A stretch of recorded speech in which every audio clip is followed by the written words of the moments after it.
이번에는 생활 속의 흥미로운 발명과 특허에 대해 알아보는 시간입니다. 네, 한국지식재산전략원의 전상규 전문위원과 함께 이야기 나눠보도록 하겠습니다.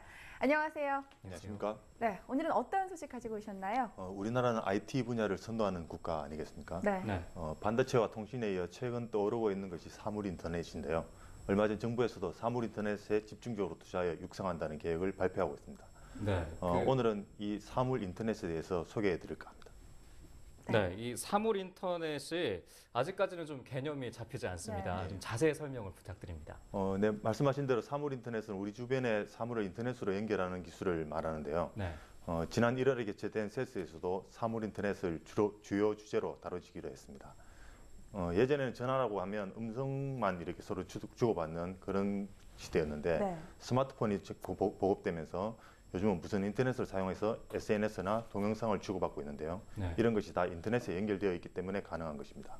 네. 사물 인터넷은 이런 일을 모든 사물로 확장한 개념이라고 보시면 될 것 같습니다. 네, 말씀하신 대로 이 사물인터넷은 우리 주변의 사물을 인터넷으로 이렇게 연결하는 기술인데 그럼 우리 주변에서도 이런 거를 많이 찾아볼 수가 있겠네요. 네, 최근에 안경이나 시계 형태의 웨어러블 디바이스들이 나오고 있는데요. 이 웨어러블 디바이스들이 스마트폰과 서로 연결되어 있는 것도 사물 인터넷이라고 볼 수 있고요. 네. 버스에 설치된 단말기에서 버스의 위치 정보를 송신하면 정류장에 설치된 안내 시스템에서 도착 시간을 미리 알려주는 그런 시스템도 사물 인터넷이라고 볼 수 있습니다.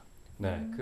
아까 좀 전에 말씀해 주셨던 안경이나 시계 같은 것들이 소위 웨어러블이라고 얘기하잖아요. 네. 이런 것들이 서로 인터넷끼리 연결이 되려면은 관련 기술이 좀 필요할 것 같은데 어떻습니까?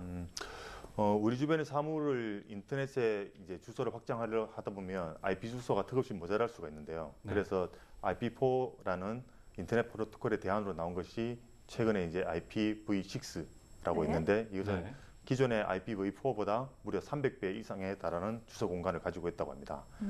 또 스마트폰과 마찬가지로 사물도 전원을 충분히 공급받지 못하는 환경에 있을 수 있기 때문에 적은 양의 전력을 사용해서 오랜 시간 통신할 수 있는 저전력 무선 프로토콜도 필요하게 됩니다. 이 밖에 사물들 간에 직접 데이터를 주고받을 수 있는 와이파이 다이렉트 기술과 차량 간에 직접 데이터를 주고받을 수 있는 V2V 통신 기술도 매우 중요한 기술이라고 볼 수 있습니다. 네. 네, 그렇다면 이 사물 인터넷 기술에 대한 우리나라 이 사람들의 인식 어떤가요? 우리나라 IT 기술이 세계적인 수준이라는 것은 누구나 공감하고 있는 그런 사실인데요. 네. 앞서 말씀드린 것과 같이 우리 정부도 이 분야에 집중적으로 지원을 아끼지 않겠다고 발표했는데요. 미래창조과학부에 따르면 현재 사물인터넷 시장이 2조 3천억 원 정도 되는데 이를 집중적으로 육성해서 2020년에는 30조 정도 되는 시장을 키우겠다고 합니다. 그리고 얼마 전 사물인터넷과 관련해서 삼성전자가 구글과 시스코와 특허 동맹을 맺었다는 소식이 들려오기도 했는데요. 이 또한 사물인터넷 시장에서 새로운 융복합 사업 모델을 창출하기 위한 3사의 전략이라고 평가할 수 있겠습니다. 네, 앞으로 사물 인터넷 시장이 크게 확대될 것으로 보이는데요. 이에 대한 기술적 대비도 필요해야 될 것 같습니다. 네, 그럼 여기서 잠깐 이번 주에는 어떤 특허 뉴스가 있는지 살펴보고 계속 이야기 이어가도록 하겠습니다.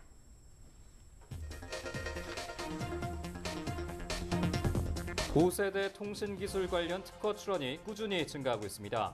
2010년부터 2014년까지 5세대 통신기술 관련 특허 출원이 300여 건에 이르고 2013년부터 본격적으로 출원되고 있는 것으로 나타났습니다. 특허청과 한국여성발명협회는 인터넷 창조경제 지원 시스템인 생활발명 코리아를 구축하고 5월 31일까지 여성들의 생활 속 아이디어를 공모한다고 밝혔습니다.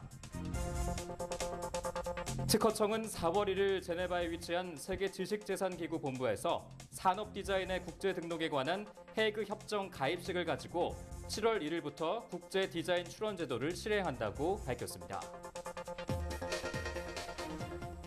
네, 한 주간의 특허 관련 소식 지금 알아봤는데요. 그중에서도 주목할 만한 소식 어떤 게 있을까요? 5세대 통신기술에 대한 특허 선점 경쟁이 뜨겁다는 소식이 들려왔는데요. 네. 5세대 통신기술은 4세대보다 1000배 빠르게 사람과 사물을 초고속으로 연결할 수 있는 기술로 국내 기업들이 경쟁적으로 출원을 확대하는 것으로 나타났습니다. 네. 앞서 소개해 주신 이 사물 인터넷과도 약간의 연관성이 있을 것 같아요. 네. 근데 이 5세대 통신기술의 특허 출원의 현재 현황은 어떻습니까? 특허청에 따르면 5세대 통신기술이 본격적으로 출원되기 시작한 것은 2013년부터라고 하는데요. 2010년부터 2014년까지 5세대 후보 기술 관련 출원이 300여 건에 이른다고 합니다.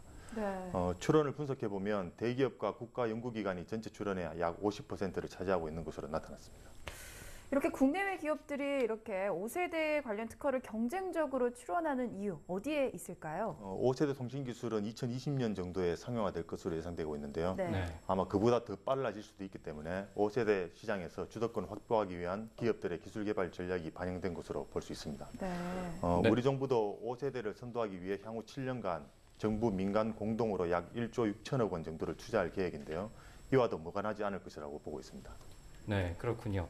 그 5세대 통신 기술을 선점하기 위한 경쟁이 앞으로도 치열해질 것 같은데 우리나라가 IT 강국이잖아요. 네. 이렇게 명맥을 좀 유지하기 위해서는 좀 이런 특허를 앞으로 잘 관리하고 발전시켜야 될 것 같다는 생각이 듭니다. 네. 교수님 오늘 말씀 고맙습니다. 네, 감사합니다.